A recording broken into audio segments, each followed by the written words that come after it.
Everyone in Trio Talks land. Happy to have our guest today.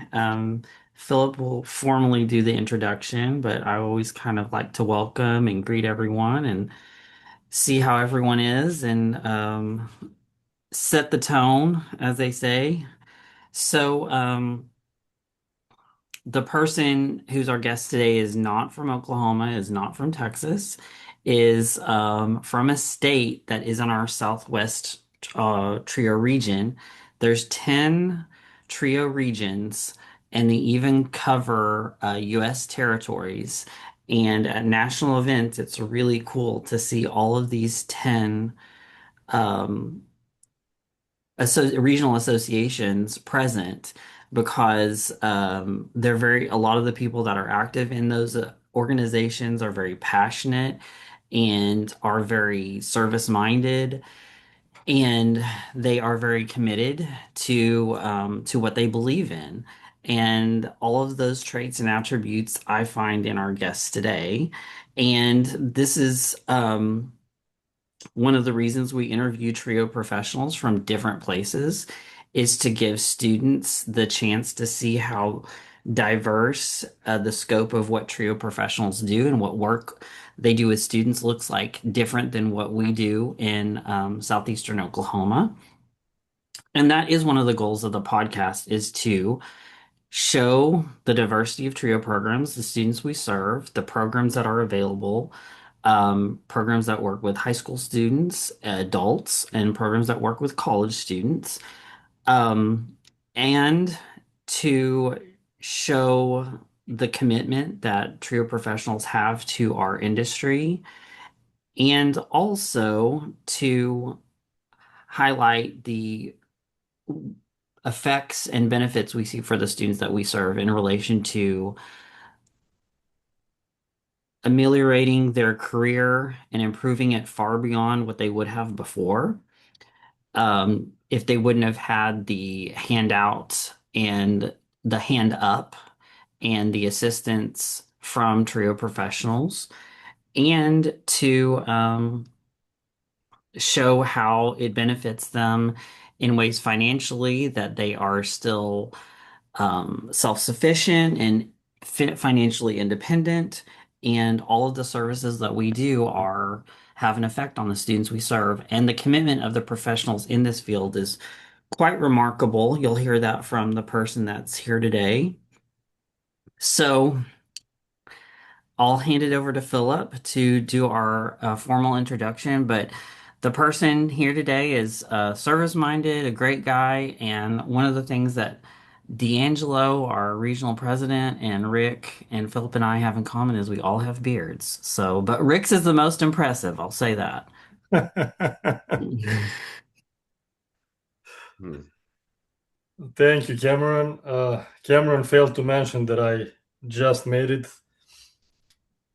from Mexico, where I attended the game last night between South Korea and South Africa.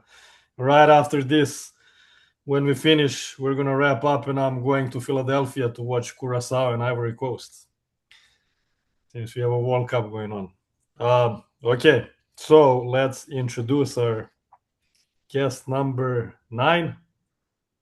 Guess number Yes, 9. guest number 9 will We are be fine with guess number 9.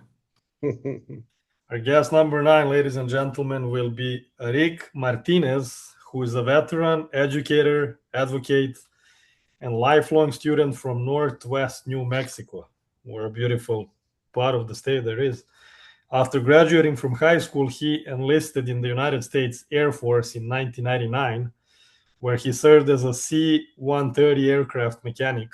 In addition to maintaining aircraft, he managed the aircraft wheel and tire shop at Davis Montana Air Force Base and took on a variety of additional maintenance responsibilities throughout his enlistment. He served during Operations Enduring Freedom and Iraqi Freedom and was awarded both the Air Force Outstanding Achievement Medal and the Global War on Terrorism Medal. Before beginning his career in higher education and TRIO, Rick built a diverse background in skilled trades and technical professions, working as a hydraulics technician, plastic welder, handyman, heavy equipment operator, and well site geologist. Those experiences shaped his practical approach to problem solving and his belief that there are many paths to success. Over the years, Rick earned multiple associate degrees from San Juan College and a Bachelor of Science in Geology from Fort Lewis College. He is currently pursuing a Master of Science in Water Resource Management and Policy at ECU, where he has maintained a 4.0 GPA. Today, he serves as a program advisor for TRIO Student Support Services at San Juan College, helping first generation, income challenged, and underrepresented students navigate higher education and pursue ambitious academic and career goals. His leadership experience includes serving as president of TRIO New Mexico and chair of the SWASAP Ethics Committee. Outside of work, adventure is the lifeblood that keeps Rick going. Whether he is exploring street art tucked away in the alleyways of a new city at 3 a.m., or pursuing his current interests of hiking, bicycling, and paddleboarding, he is always searching for the next adventure. Rick jokes that he is counting on advances in stem cell research to buy himself considerably more time because there simply are not enough years in one lifetime to experience everything that he wants to do. Uh, Rick, welcome. And reading this last paragraph, I usually do this later with all of our guests, which we will get to that later on. But right now, I have a Go Mexico. Uh, right now, I have this question for you. If you had to pick between the two, would you rather have a 48-hour day, so technically 2 days in one, where we still keep to work the same amount of hours as we do and sleep the same amount of hours as we do, but you get an extra 24 hours in a day? Or would you rather be able to teleport anywhere you want once a week and still 24-hour a day? That's so tough. Put him in a Um, spot right away. I think I would double my hours in the day. I Yeah, would because I can still travel whenever and whatever time, and so often the travel to the adventure is the adventure. And yeah, so I think I would rather have more time. nice, nice. I love that. Um, well, would you like to tell us? I mean, I like both.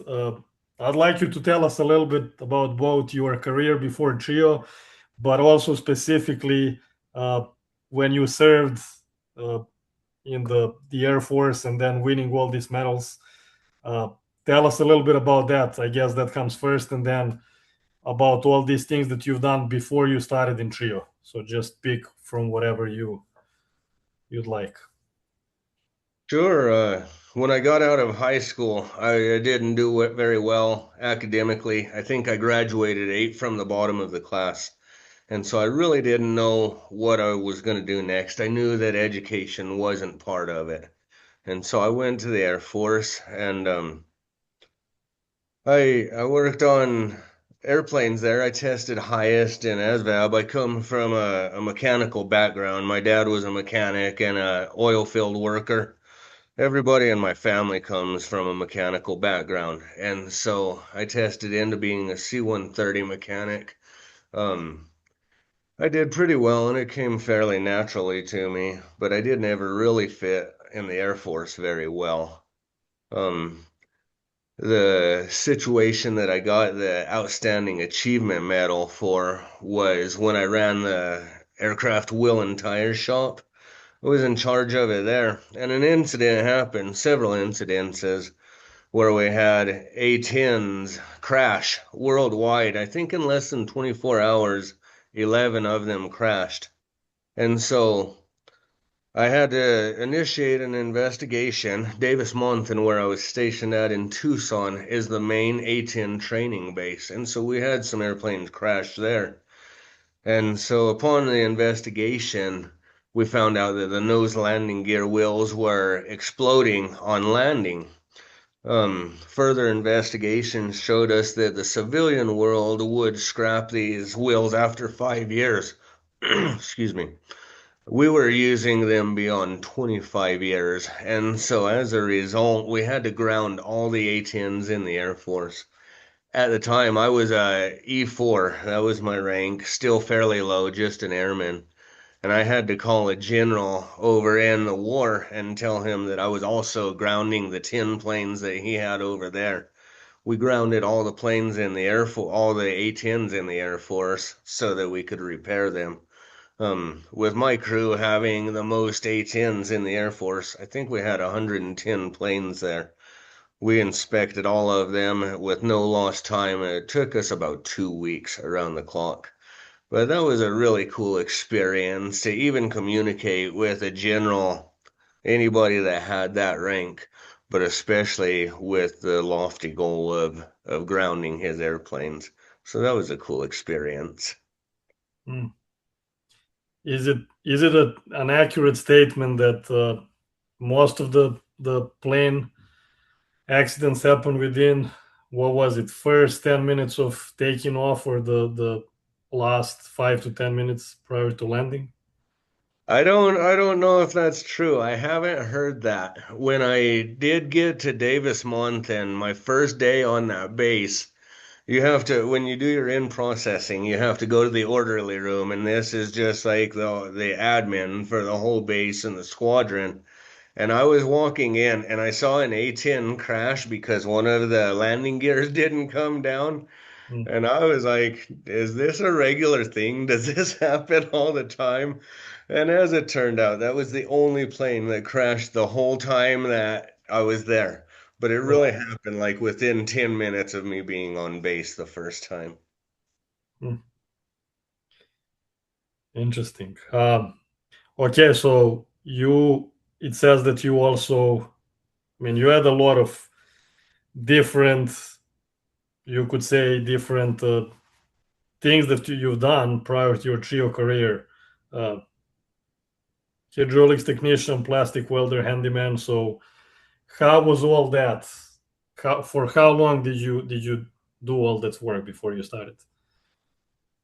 I've worked for Trio for 4 years now, almost 4 years.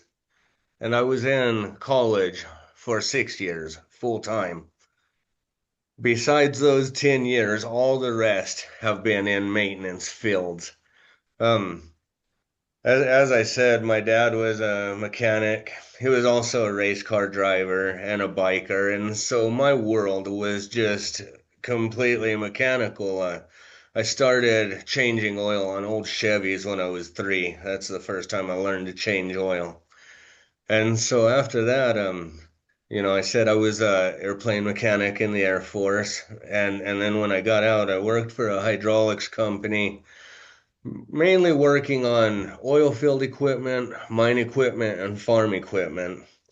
I did that for a couple of years, and then I went to work for the city of Bloomfield, and I had a bunch of different roles in that job, building roads, installing street signs, running heavy equipment. And when I got that job, I was in my late 20s, and it really was where the impacts of having a physical job were setting in my body. And I was thinking about the future, and I needed to use my GI Bill before it ran out. You have 10 years to use that until you can't use it anymore. And so that was when I went back to college after that, after the city maintenance job. Yeah. The students at your institution these days, do they, when they have trouble with their vehicles, do they contact campus police for help, or do they ask you to come and look at it? If they contact campus police doesn't tell me about it. But I have had a whole number of students that I've discussed basic maintenance on their vehicles. And I really think, as trio professionals, we provide like financial counseling and things like that to help our students with their future, even like ideas about car buying. But it would really make sense for us to incorporate workshops like how to change your oil or how to change a tire. Yeah. We actually have done that in our office for how to, we coordinated with our director of landscaping and grounds, basically. And she is also a veteran. You would really get along with her. But she annually does workshops with our students, either related to gardening and how to save money through gardening, but one of them she did related to auto care and how to save money. And but now we've pivoted it to where that it's gardening it with a focus on mental health. And it's kind of cool because the students get to go out to the greenhouse for our university and they get to get free plants. That is exciting. Yeah, I'd love to figure. I've tried to partner with our automotive trades program here to try and collaborate to make that type of workshop. So m- spanning the, you know, really the wide range of careers that you've had, what kind of made you want to get into trio work? Like what what um was the thought bubble that came up and said, "Oh, I can work in this field. There's this job opening. I can do that." And I'd like you to talk about um, your experience of being a student in student support services in relation to that question of what made it motivated you and kind of what your trio work in Farmington looks like for your students. So that's kind of three different questions, but I'd like you to to transition through all three of them. Sure. Yeah, I'm speaking as a role both as a alumni and a professional. You know, when I first started college, I kind of remember my first day of college more distinctly than all the rest. I was so low confidence in my academics. Like even walking to across the parking lot was one of the scariest things I've ever done. I didn't think that I had the ability to maintain my funding. And so I started college here, and our institution, my instructors, even like the people at registration, everyone was so great.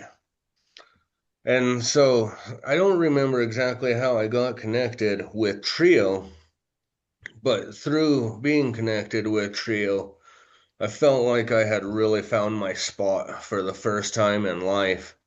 Um, through several semesters, I have become a tutor and a peer mentor in Trio as a student, and I had no idea that was even in my ability. Of course, my advisors pushed me, and I became an honors student and graduated and did really great just beyond what I thought was possible as a student.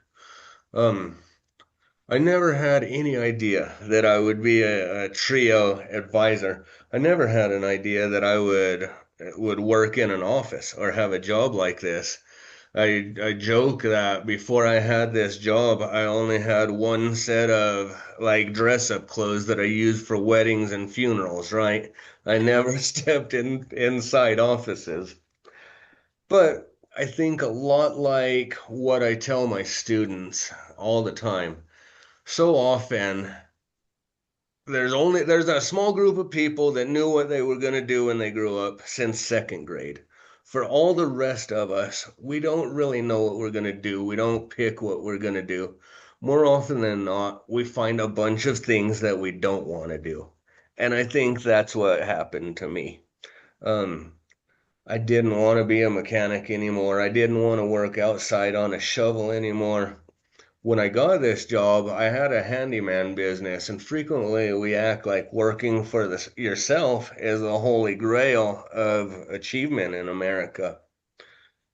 But I had that handyman business, and one of the students that I was a peer mentor for like 10 years earlier, she worked for Trio. And so I was going into the winter time. The handyman business isn't great during the winter time, and I was like two classes from finishing my psychology associates. And so I decided to do that, and I was walking to class one day, And this professional, she said, Rick, there's an advising job in Trio SSS. You have to apply for it. And I thought, why not? The winter time is bad for the handyman business. I'll do this for a few months until things pick up again. Of course, that was nearly 4 years ago. And Trio now, as a professional, has impacted me equally as much, just in a different way. It gave me a spot where I belong, where I can excel, and where I can help others go further. And so I think it kind of filled the same roles as a student as it does as a professional, just with different vehicles. So it like gave you a sense of belonging and like and I know I've heard you say this before, like it's even a greater sense of belonging than the military for you. Yeah, absolutely. I had never really fit anywhere in my life. In my family growing up, I grew up in a biker and race car family, and I was kind of this nerdy kid that talked about like the forces of the wind when it blew and things like that. I would show up to when I was little, I would show up to a biker party and I would be the kid that was wearing like a suit and tie, and everybody else was in leather and black t-shirts and everything. So I never really fit there. In the military, I never really fit too well either. And so when I did get to Trio as a student, it gave me that place to be where there were other people like me. And now as a professional, I feel like the students that I serve frequently come from similar backgrounds that I came from, and they don't feel like they belong in college. I'm able to help them believe that they do. Well, how have you seen the effect of Trio in students' lives? Because you've seen it in your own life of the sense of belonging when you were a student and the sense of belonging as a professional. Um, but how have you seen what it's done in students' lives?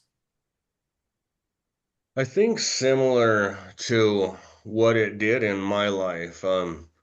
So often I see students that lack confidence, that lack belief in their ability to succeed academically. And I love seeing that change from the first semester to the second semester. And it does make me reflect on myself and my transition from a lack of confidence to feeling confident. Um, I've got one student that about 3/4 of the way through the semester, about a week before the drop date, she comes to me freaking out and she wants to drop everything and she knows she's not gonna make it and it's awful. And I'll always look at her grades and I know like what she's feeling is valid and real. I felt like that. And I'll see that she doesn't have that bad of grades, and I'll explain what it looks like and the time that we have left.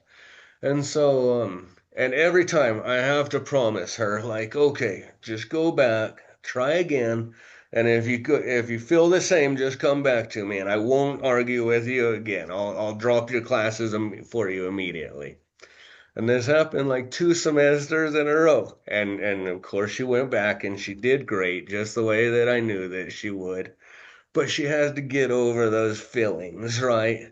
And so she goes back and she does great. Again, next semester, same thing. She says, "Oh, I want to drop everything. I can't be successful."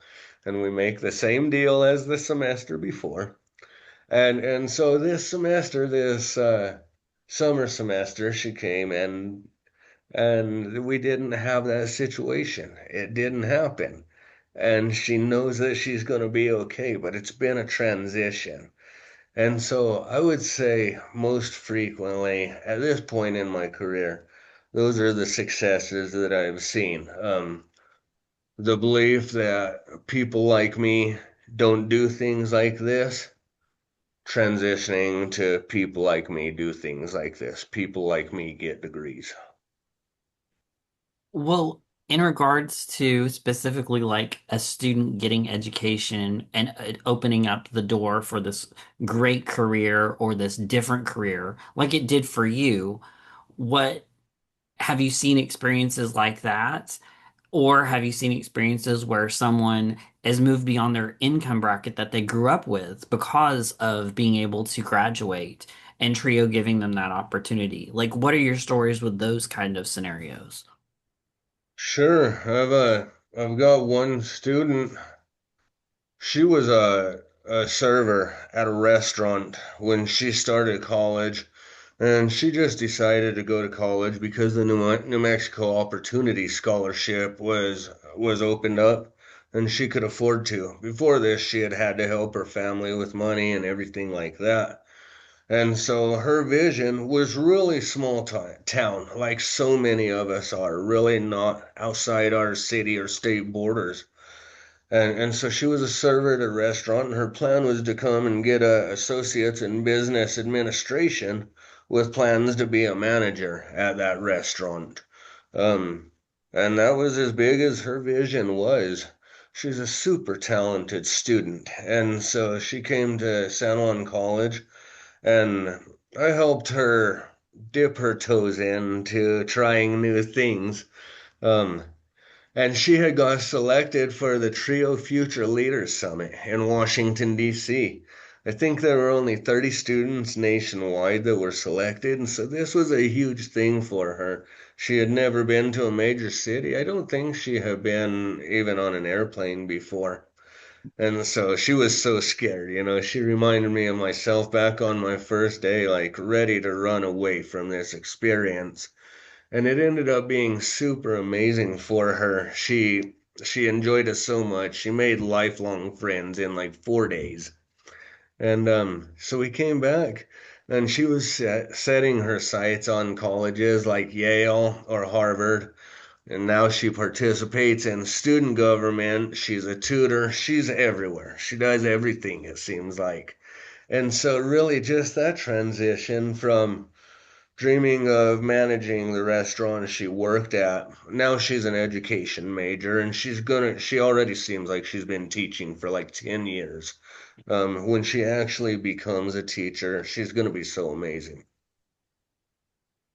That's a pretty good story. You know, the exposure opened her eyes up to what she can do, where seeing is believing. It was so amazing being with anybody for that first experience in a big city. You know, we were by things like Ford's Theater where Lincoln was shot and everything. But but everything, it was like a new toddler because everything was like sensory overload for her. I think that's a great story. And And you tell it very well and animated. I love how excited you get talking about it. I got to chaperone her there, and it was a super amazing experience to watch her. speaking of the students and specific examples, I got one question for you. So we're gonna role play here. Um, Imagine then this weekend, today, tomorrow, whenever you go to visit a friend of yours or someone who still works as a mechanic at the shop over there, and there's this young guy, a teenager, freshly out of high school, who just graduated a month ago. He's there working, and you look at him and you think to yourself, "Gosh, what an impressive beard this young man has! That young and such a great beard." He happens not to be too busy, so you guys start talking about the car he's working on, and then you find out that he just graduated high school. He has been working as a mechanic at this place for a little while now, and he barely finished high school, barely graduated. His GPA was not that great, and he starts almost complaining to you that he really wishes that he could get back to school, maybe go to college and get a degree so that he can do something else because he doesn't really want to be stuck working as a mechanic his whole life. Uh, what do you tell him? Well, I ask you what do you tell him, but before that you realize you ask him for his name is Rick. So you're talking to yourself when you were 19 years old. In other words, what would you tell your younger self in that situation, and how would you encourage young Rick to go after his dreams? I think I would tell him to honor his interests, honor the things that he believes in. Don't wait to decide to do something. Don't just keep hanging on or reacting to things. Make things happen. Find the direction that you want to go and head in that direction. When things change and you don't want that anymore, recognize that and change directions.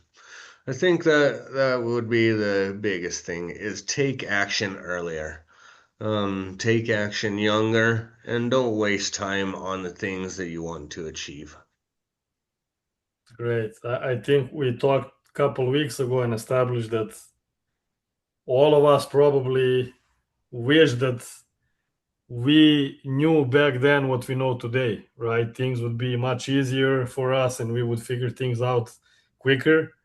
However, that process of getting somewhere at that point, that's all that this is about. And I think that needs to be something that our students, not only listening to us, but students that we work with, they need to keep that in mind that things get difficult.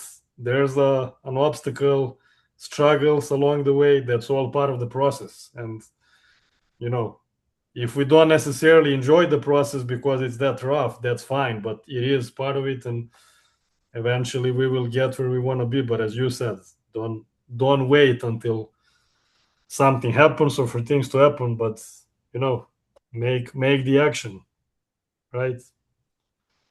Yeah, I had a I had a professor where in my first degree and he told me it's not always about the outcome, but the journey to it, dude. Mm. He said it just like that, and I have. That's kind of been my mantra all the way through my education, recognizing that these trials and tribulations are the whole point of the process. Yeah, yeah, that exactly reminds me. I mean, I was the same way growing up playing tennis competitively, but also as a coach, and I had some of the students here at Southeastern that they would be out there battling on the tennis court, 110 degrees weather, 3 hours long, and they're sitting at the bench, and at some point, one of them says, you know, I wish that I could just teleport to my bed. I want to take a shower, go to bed, and sleep, so I don't have to get through this. And even though he's still playing, and that's exactly what I say. Well, in that case, you would miss out on all the action, everything that is happening right now, and what's gonna happen until you're done with your match is part of that journey, and you wanna enjoy it and battle it. Whether you win or lose doesn't matter. It's all part of that. And then you're gonna be a better player and better person after you finish. Don't quit. You gotta keep at it. Yeah, completely. We seem to remember the hardships fondly, and the easy times we don't remember so much. Every time. Well, we're gonna now start shifting slightly to our segment number three. In case that some of you missed, we did segment one, which is introduction. Segment two, just the conversation with our guests. Segment three takes us into the part of gratitude, and Cameron's going to lead us into that. So one of the things I think Rick does really, really well is he puts his money where his mouth is and his actions match his words. So we're going to transition into talking about gratitude or thankfulness. So how, when we've been on, service positions with Trio, how did you feel like learning that helped you see that people pay it forward in those circles? Like, how did you see that as state president? How did you see that? And how did you see it? And then how did it help you grow in that area? Sure. You know, there's so many different ways. I think it's a daunting task for anybody to start into a state presidency. You're you're not really sure what the next year is going to look like. Starting with COE ELI, you know, a few weeks ago, Elizabeth Gordon was on, and we were in the COE ELI together, and she's been in trio a fair amount longer than I have. She's got a ton of experience and knowledge that I don't. But I almost feel like every time I'm around Elizabeth, she's just like so ready to be a friend or a mentor. You know, she doesn't hold judgment towards professionals that have been in trio less time. And she's always so willing to help. Hmm. And I've that's really been my overall experience. I can't even think of any specific instances with anybody that hasn't been like that. And so I think we talk about being a family within our regions and within the nation, and just like Trio giving me a place to be as a student. First in my institution here, I immediately felt more comfortable than ever when I got this job, and then transitioning into the leadership roles. Even before I was the state president, when I was the government relations chair for our state association, there was other government relations chairs that were reaching out to me to ask if I needed help. And so I think that gratitude, the kindness that I've been shown, and the mentorship that I've been shown, I want to recognize how much it's meant to me. I've been so much more successful than I would have been without that. And I wanted to offer that to newer professionals, or even there's plenty of people that have been in trio longer than me, but maybe have not filled roles like that, haven't been on their state board. And I want to give them the experience that I've had, and create a sense of connection and a sense of belonging with them the way that I've received from Trio. And how do you feel like it helped you become a better leader by working with those people and being in those positions? You have to experience things to do things. And until you've done something, all you can do is talk about what you would do idealistically. Once you're in the experience, and you're getting budget cuts from the president, right? And you have to explain to your whole state, this is what's going on. This is all the knowledge I have. I'll send out another notice when I get more knowledge. And then of course the worry about, am I sending out too many notices? Um, Whether I did each thing right or wrong, now I've had the experience and I can look at it in retrospect. And so I think simply having the experience makes you better equipped for the next experience. Again, until you have had that experience, you're only speaking in, I think I would do this or that, and it's kind of not valid until you have done it. Well, and I would like to, show that we were serving as state presidents at a very historic time, and we bonded over that. Honestly, I feel like all of the state presidents on our Southwest region and everyone kind of in those positions did bond. But I'm very grateful to have had you, and just because you're so natural to talk with and just cool to ask questions to and everything. But your newsletter that you developed as a state president to Trio, New Mexico, um, members was really, really good and very, very extensive. I think you did a really good job of giving out information to your state members. Well, I thank you for that. I certainly do have to give gratitude to my committees. Our technology and communication committee had a huge hand in making those newsletters. And of course, our whole state had to contribute their stories and their experiences. And so, I completely agree. It was an awesome newsletter, but we've got an awesome state association that made that happen. You do, and some of them you've lost with everything that's happened in the past year, but you talked about being grateful for other committees. So how, if you're going to teach to students viewing today, if you're giving a lesson in how to practice gratitude, how do you practice gratitude to show, to give an explanation for that abstract concept? I mean, gratitude, I mean, being grateful, being thankful, what is that? I mean, you have to. I ask people questions. I'm like, well, what do you do to be grateful? So now I'm asking you that question, Rick, in front of like 13 other people that will be shown on YouTube. So And it's not.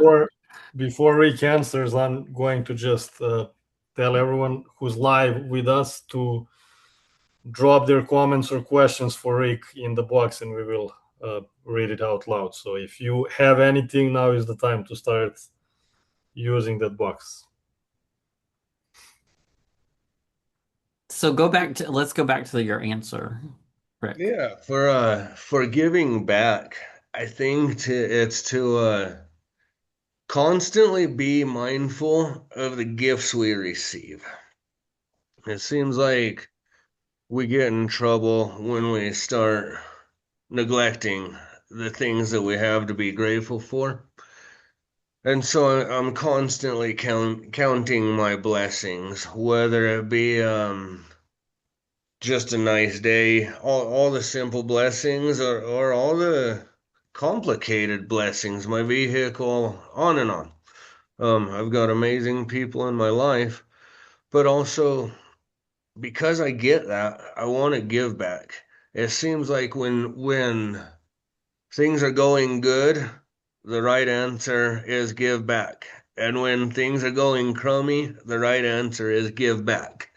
And so either way, to help people with the most mundane things, or what seems like the most mundane things, can be huge.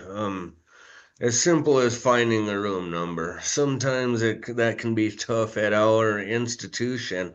And even looking for that person that's obviously a little bit confused and saying, hey, do you need help with anything? One of my students, she uh, she started back into college and hadn't been in college in 20 years and felt like she was just being super inefficient with the process. She was getting felt that she was being sent from this office to this office and just happened to ask me where something was, and I followed through and showed her all the offices that she needed to go to. And I think that just being aware and watching how you can give back, that's what I do to give my gratitude. So I'd like you also to talk a little bit about why the reason you're doing your master's in water resource management at ECU. And here's the connection between my director graduated from ECU. She was in McNair Scholars there. So that's a direct connection between ECU and they're our school's rival actually. But what are Easy. your plans? EC who? Yeah, that's what we say. EC who? Well, so you have a specific reason why you're doing that master's degree and what your goals in that are. And I think they're very lofty, but it's some of the stories that you've told me about lack of resources in your area is amazing. Sure, I've got a couple of reasons, one more serious and one less serious. Where I live and work now is less than 100 miles away from the Navajo Nation. It's the largest Native American reservation in the United States, I believe by both land size and population. Um, and I've got many colleagues and friends that are enrolled members of the Navajo tribe. But out on the reservation, there's very poor access to water. Frequently people have to drive in excess of 50 miles each way to fill their to the watering station. On the reservation, I think they pay over two, it costs them over 200 times for an acre foot of water that it costs here in town, just because the cost to acquire it, fuel and maintenance on your vehicle, everything like that. And so it's very poor access. It's been the Navajo Nation has been historically neglected in water compromises and treaties. And so I really feel like if I when I obtain my master's degree, I'll be able to be a voice for those that don't have the formal education that I do. Um, and that I'll be able to help them acquire water. The less serious reason is because I love paddleboarding and I love flash floods, and I would really like to paddleboard on a flash flood. And that kind of seems crazy, but it seems like if you're just a crazy guy doing crazy things, you get thrown in jail for it, but they seem to let scientists do crazy things and call it science. That's a good point. I like both reasons actually, and it's to me the wear and tear on your vehicle going that much farther to go to a pump. So there's lack of infrastructure for potable water, and so safe drinking water and water to put in, for use in your home. There's none of that on the Navajo Nation, is what you're saying. Yeah, there are areas with it, but there's so many areas that aren't. And in addition to just drinking and cooking water, raising cattle is part of the cultural heritage of the Navajo tribe. Of course, they've got to have water for their livestock. And so just the same way, it's just the same issue as getting water for their own use. Well, I think it's going to be cool. How many semesters are you away from graduation? It's going to be really cool when you graduate. I've got 2 semesters left. I should be done in May. Do you have aspirations towards a doctoral degree? I certainly do. I've bounced all around on what I would like to do. As my bio said, there's like 5 doctorate degrees that I want.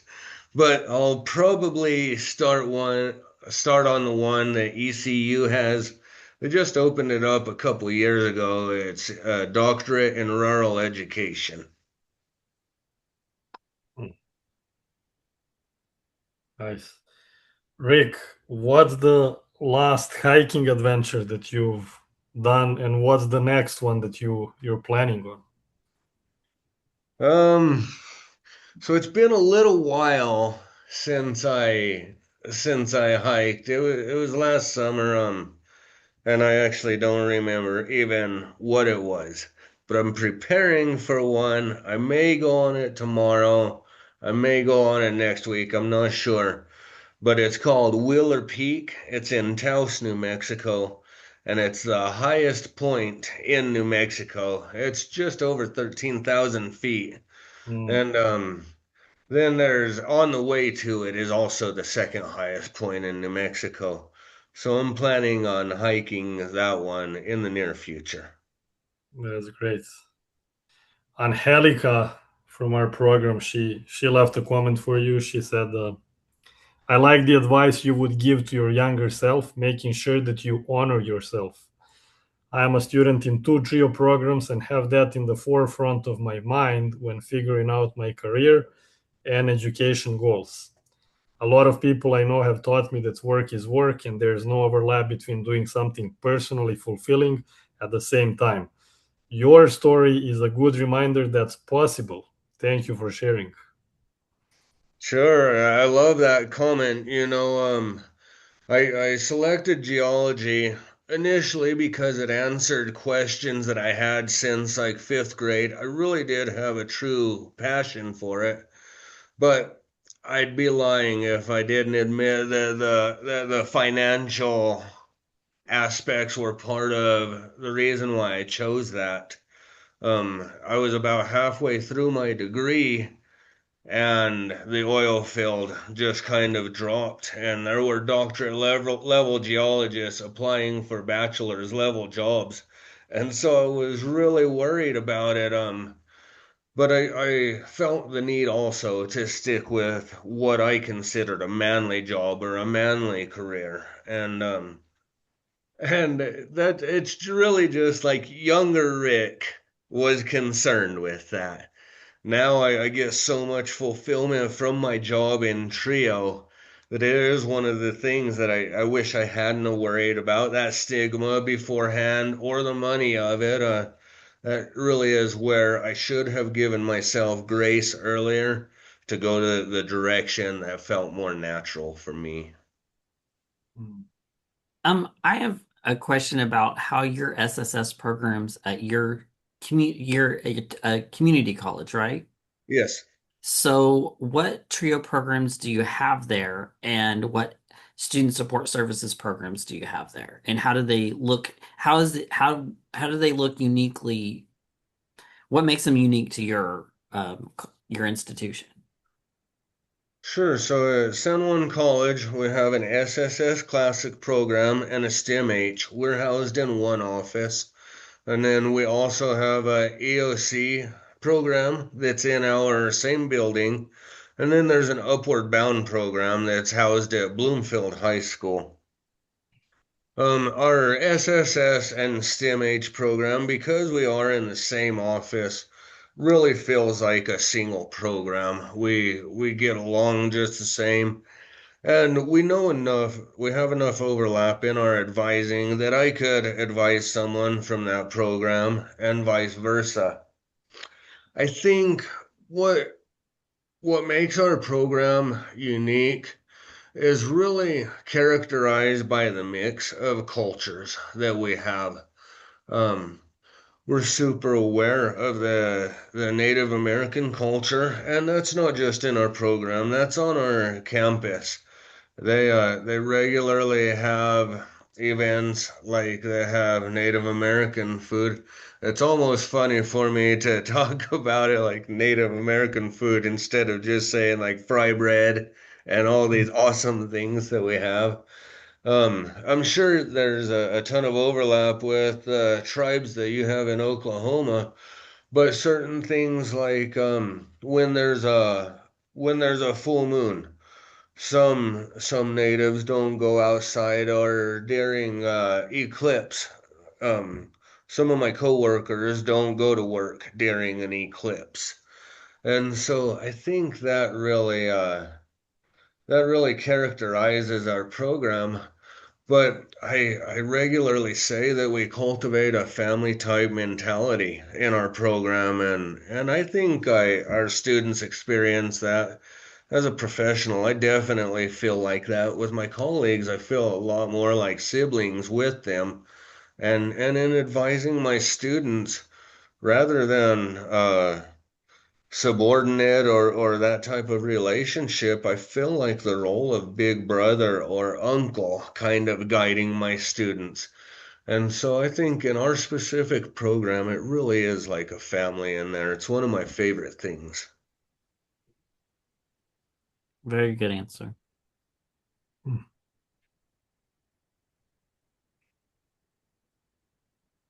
Any last minute questions for Rick before we all dissolve to different sides of the planet?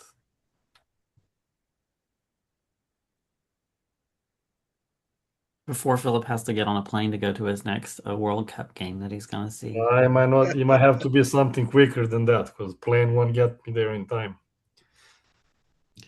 Our McNair program has developed a teleportation device for him to go. So, Excellent. yeah. Even though that was supposed to still stay a secret within our programs, but there goes that. Well, Rick, I personally thank you for your time today. And as we said in the beginning, I'll just repeat that we did meet briefly, but I've never had the chance to talk to you and hear from you and hear your story. So this was definitely, again, inspiring and motivational, just as it is from. And we always say this, even when we not even, I'll take that word back, but there's a difference between trio students, current students, alumni, former students, or current professionals, or in your case, you're both. But I always say that there is that common thing that everyone shares, whoever has been our guest so far, is that it's always inspirational and motivational, and everyone has the story to share that anyone listening, including myself, find something that I can take away from, and it's great. I mean, I'm happy. I don't know about the rest, but also with all the we have some students that are on the, what do we call this? I want to say on the call, but this is not really a call. But whoever joins us just to listen to always has the words and a feedback that are very, being grateful for our guests. So I'm sure they feel the I, same for you. I am more than, I don't know what a word more than grateful is, but I always feel very comfortable around Rick. And I was just down to earth, You're authentic. Rick. We're all grateful. Cameron is more than grateful. Yeah, I have to I have to set the bar a little bit higher, because I'm dealing with Philip. Philip makes everything great. But I mean, I think I think everyone's interview shows that what trio works, but I really like that you're in a different state, you're in a rural part of New Mexico. You showed how your students how benefit from what you do and how they've succeeded. And so it really these interviews show they're the evidence of what we do. Trio really does work, and it helps students' careers and their trajectory afterwards. And the commitment that you show to your students is very, very meaningful and very, very just down to earth and authentic. And I'm grateful I served in a state leadership role with you. Very, very grateful. And I'm very grateful for Elizabeth Gordon too. Very grateful for Elizabeth Gordon. Very, very, very, very, very, very grateful for Elizabeth Gordon. But spoiler alert, next week we'll have a student support services teach student who has who this is a commonality. This student actually spoke to legislators at our policy seminar that we hold every March. And you have also done policy seminar with the same time I did. And another spoiler alert, two of Rick's students are going to be interviewed in July and then in August. And so Rick says they're awesome. So I trust what Rick says. I'm so excited for them to be on. One of them is one of our peer mentors, and already, we only have students here for 2 years at a time mostly, and already she's given so much back. She's helped so many students in her role as peer mentor, and so I'm excited for your listeners to meet her. I know that she'll do a great job. I trust you. And thank you very much for talking with us today and sharing so much of your wisdom and relevance and experience. And we'll look forward to your students in the future, and we'll look forward to you being an audience member in the future as well. So thank you, Rick. You really showed how Trio works. Thank you guys too. I really appreciate you doing this and the larger mission that you guys are supporting. And if any of your students have any questions, feel free to pass on my information. I will. I will. Well, thank you, Rick, and you have a great day. Yeah. Thank you. Bye bye.